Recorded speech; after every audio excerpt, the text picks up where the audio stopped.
Hi, I'm Rev Myron. I'm a minister through Pathways of Light, and I've been a Course in Miracles student for 40 years.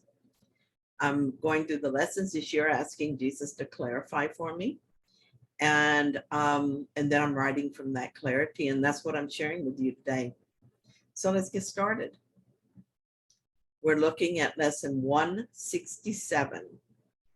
There is one life, and that I share with God. Paragraph 1. There are not different kinds of life, for life is like the truth. It does not have degrees. It is the one condition in which all that God created share. Like all his thoughts, it has no opposite. There is no death because what God creates shares his life. There is no death because an opposite to God does not exist. There is no death because the Father and the Son are one. God is life, and God is all there is. Obviously, there cannot be an opposite to all there is. We are one with God, and so we cannot die. Nothing that exists can die. There could be no death because God is life, and there is nothing that is not God. I am a thought in God, and so will forever be in God. There is no death in God, so there's no death in me. I cannot be anything God did not create, and life cannot create death. Did I say that in enough different ways? Well, we're going to continue to talk about it. Paragraph 2. In this world, there appears to be a state that is life's opposite. You call it death. Yet we have learned that the idea of death takes many forms. It is the one idea which underlies all feelings that are not supremely happy. It is the alarm to which you give response of any kind that is not perfect joy. All sorrow, loss, anxiety, and suffering and pain, even a little sigh of weariness, a slight discomfort, or the merest frown, acknowledge death, and thus deny you live. It seems like there is death, of course. My parents have died, as have my brother and my sister-in-law, but it only seems this is so when perceived from the perspective of the illusion. What we are cannot die because what we are is an extension of God. These bodies are illusions and so do not live. Therefore, cannot be said to die. Yes, in the world, a world that does not exist in reality, but only in dreams, there is what appears to be death.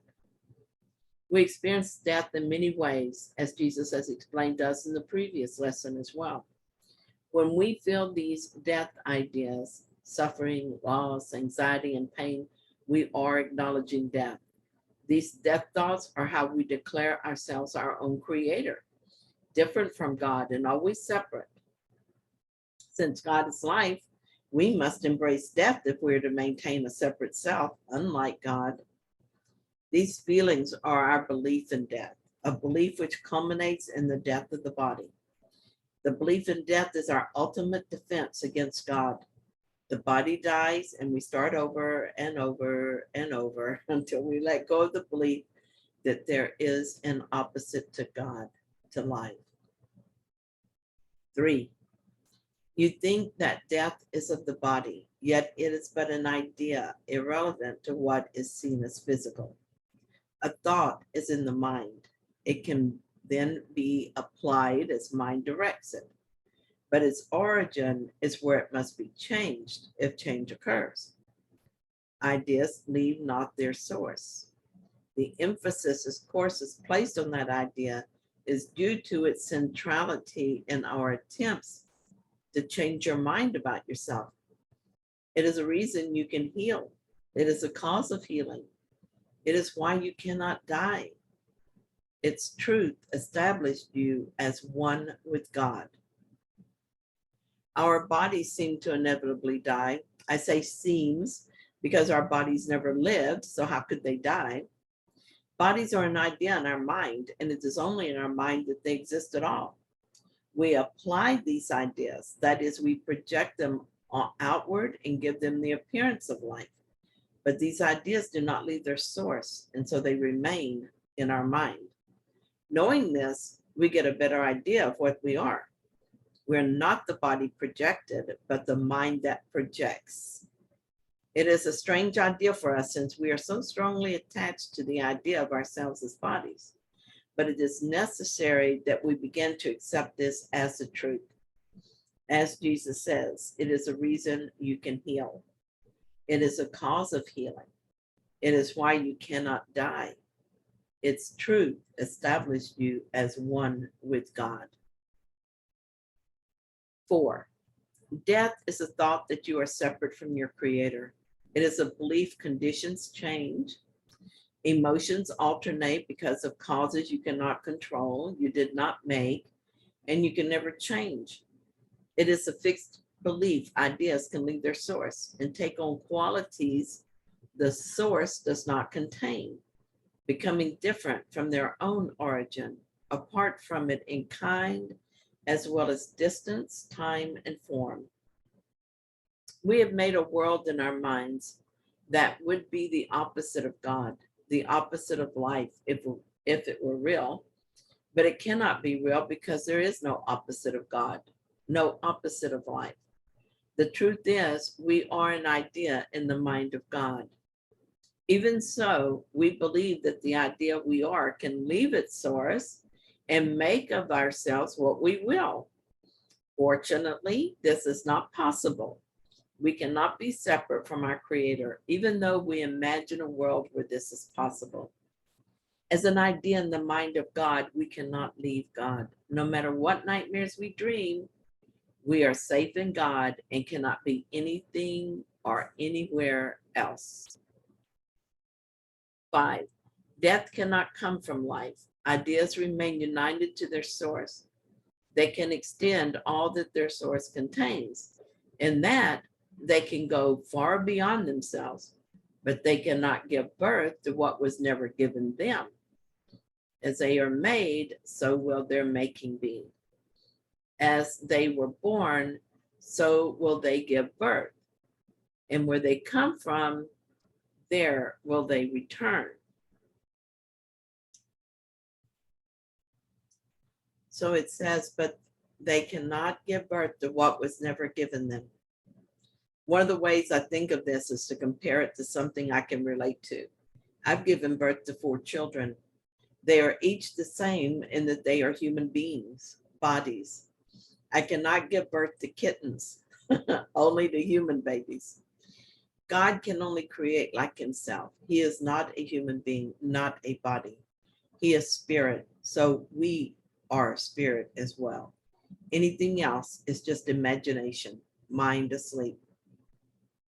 What all this is telling me so far is that death in all its forms cannot be real because I have not separated from my source and I cannot be different than my source. So if I think I'm sick or suffering in any way, I must be dreaming because it cannot happen.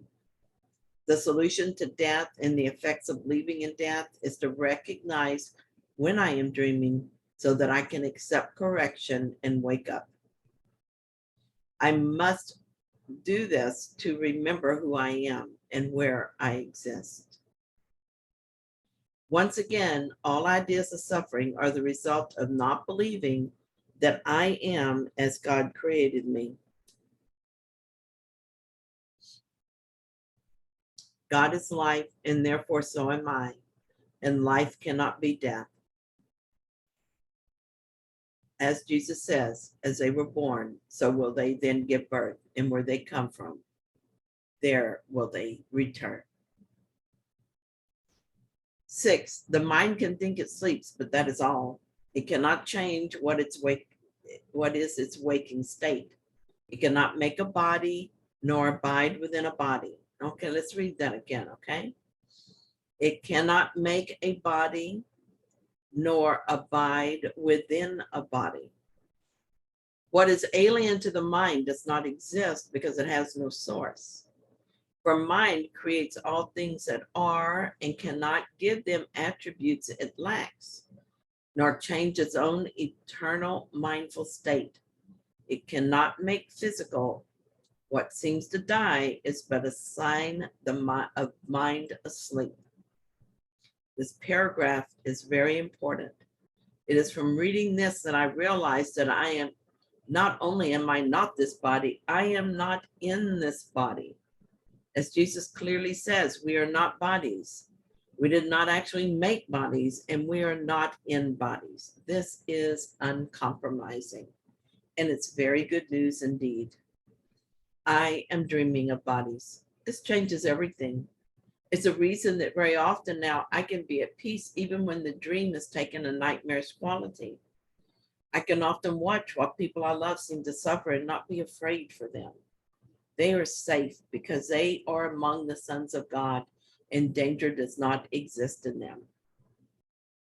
In order to experience something that is not in God, I must dream. I can dream of death, and that dream is very realistic because I am as powerful a creator as is God. Even in my dreaming state, this power is reflected. Even though I cannot create unlike creation, and so none of this dream is rooted in reality, I suffer as if the dream was reality. When I go to sleep at night, I have many dreams, and some of them are clearly impossible, but in my sleep, I believe them. This is what's happening all the time, awake or asleep. What I think of as life is just a dream of the impossible. And just as when I woke up this morning from one of those impossible dreams and found myself unchanged, when I awaken from the dream of separation, I will find myself, my true self, unchanged. 7, the opposite of life can only be another form of life. As such, it can be reconciled with what created it because it is not opposite in truth. Its form may change. It may appear to be what it is not, yet mind is mind, awake or sleeping. It is not its opposite in anything created, nor in what it seems to make when it believes it sleeps. A dream is not reality. Nothing about reality changes just because we're dreaming it has. Paragraph 8. God creates only mind awake. He does not sleep, and his creations cannot share what he gives not, nor makes conditions which he does not share with them. The thought of death is not the opposite to thoughts of life. Forever unopposed by opposites of any kind, the thoughts of God remain forever changeless, with the power to extend forever changelessly, but yet within themselves, for they are everywhere. So God creates only mind awake. What this means is that I cannot create a mind asleep because I can only create as God creates. He did not give me mind asleep, and so I cannot create mind asleep. This means that even now, as we dream of sleep, we are mind awake. This dream state and awake state occur simultaneously because what God created cannot be undone. Within our mind is the mind awake. Think of that. This reminds me of an interesting book called Collision with the Infinite.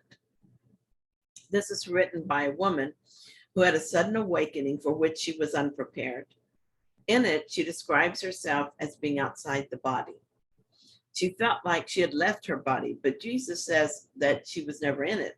So I think that she simply became aware of herself as being outside the body.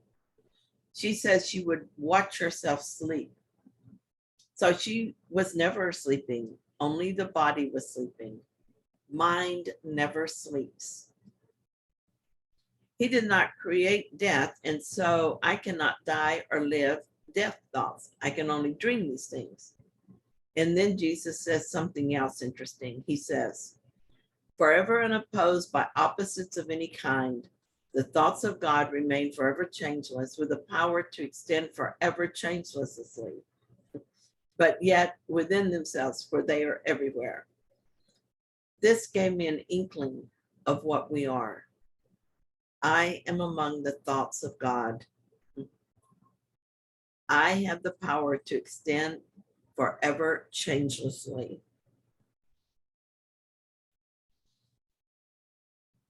I am everywhere. Holy cow. When something like this comes into my awareness, I feel my heart expand and love overcome me.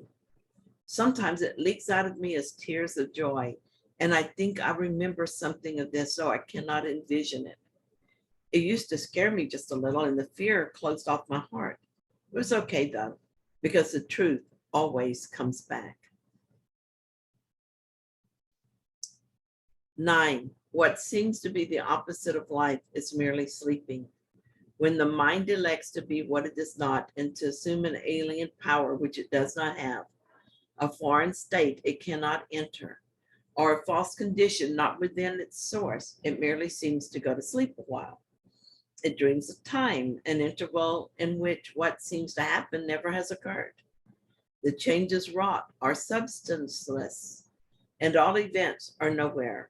When the mind awakes, it continues as it always was. And so this little part that says it dreams of time, an interval in which seems to happen never has occurred. The changes wrought are substanceless, and all events are nowhere. When the mind awakes, it but continues as it always was. And this passage evokes tears of relief and gratitude, and I know this is true. I can't remember it, but I have absolutely no doubt that it is true, and I long to return to that fully awakened state. We only seem to sleep because we cannot actually sleep. While in this state, we dream impossible dreams, and when we stop dreaming them, we simply continue as what we always have been. Nothing has changed. We truly are the unaffected self. 10. Let us today be children of the truth and not deny our holy heritage. Our life is not as we imagine it. Who changes life because he shuts his eyes or makes himself what he is not because he sleeps and he sees and dreams an opposite to what he is? We will not ask for death in any form today, nor will we let imagined opposites to life abide even an instant where the thought of life eternal has been set by God himself.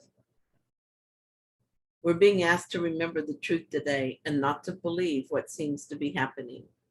Yes, the seeming life will go on and we will continue to observe it and even to feel like we're really in these bodies. What we're being asked is that we simply remain aware that this is a dream state and not our reality.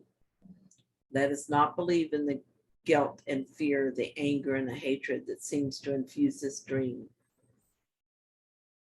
11. His holy home we strive to keep today as he established it, and wills it be forever and forever. He is Lord of what we think today. And in his thoughts, which have no opposite, we understand there is one life, and that we share with him, with all creation, with their thoughts as well, and whom he created in unity of life that cannot separate in death and leave the source of life from where it came. It is possible to see these bodies and their activities, and at the same time to know they are not real. In fact, reminding ourselves of this often is helpful in remembering who we are. It is helpful in our forgiveness lessons. Who is angry at a dream or afraid of something that isn't real? Who defends a body that has no connection to them? And Jesus does assure us that we are not. And doesn't Jesus assure us that we are not connected to these bodies? 12. We share one life because we have one source, the source from which perfection comes to us, remaining always in the holy minds which he created perfect. As we were, so are we now, and will forever be. A sleeping mind must waken as it sees its own perfection, mirroring the Lord of life so perfectly, it fades into what is reflected there. And now it is no more a mere reflection. It becomes a thing reflected, and the light which makes reflection possible. No vision now is needed, for the awakened mind is one that knows its source, itself, its holiness. So what is the payoff with all the work we do here? What do we gain as we remember that we're not bodies and not separate from God and each other? We begin to mirror the Lord of life until we fade into what is reflected there. We become the thing reflected, or rather we begin to live as the thing reflected. We know our source and ourself. So the following that I'm going to share with you is a past entry from my journal. So it was from a few years ago. And this is what I said. Taken as a whole, this lesson touched me deeply. I cried as I read it, and this feeling of both gratitude and relief is a sign to me of an awakening mind. I actually understood and accepted what I was reading, and that was not always the case.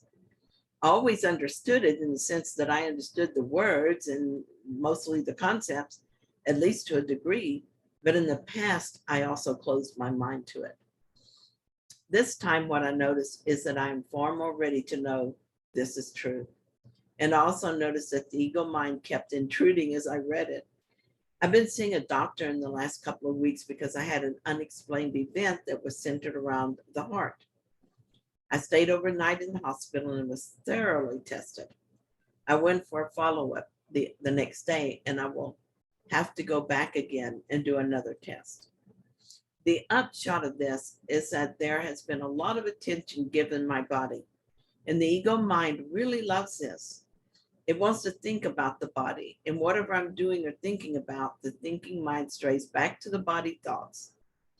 So while reading this lesson, the ego mind kept returning to what the doctor said yesterday and what this might mean. The more affected I was, the more affected I was as I read, the more insistent the ego became. I didn't fight this or feel frustrated or afraid that I was going to fall back down the rabbit hole as I've done in the past. I just noticed the thoughts and gently turned back to the lesson. I received some guidance while it was happening and understood how the sleeping mind dreamed up this physical manifestation of sickness and made it seem perfectly explainable, perfectly in line with the laws of the world. I also saw that I'm not bound to these laws. Today, I will be aware of the thoughts that reflect the dream and be willing that I not be fooled by them. Just as this morning, I was inspired by this lesson and became open to see what was really happening with this body. This can happen all day long if that is my choice. This morning, I saw that the body was simply the receptacle of the belief that sourced the thoughts of sickness.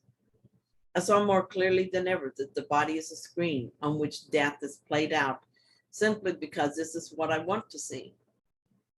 Am I now ready to really know this? Am I ready to let go of these beliefs and so experience healing directly? Or would I rather continue to use a mechanism of medicine and doctors to bring healing to my body? I have been allowing my mind to be healed of the sick thoughts that have been the focus of my dream. This would be a perfect opportunity to continue that healing. I rested in that thought a while and invited in healing. I am the awakened mind that knows its source, itself, its holiness. I've been asleep, but now I'm awakening to the truth. Every day, the dream becomes more lucid. And by the way, all the tests came out fine. Glad I didn't waste too much time worrying about it. Thank you so much for sharing this lesson with me. And thank you for watching my video. If you found it helpful, please like it. And if you haven't yet, please subscribe. And I'll be back tomorrow with another lesson.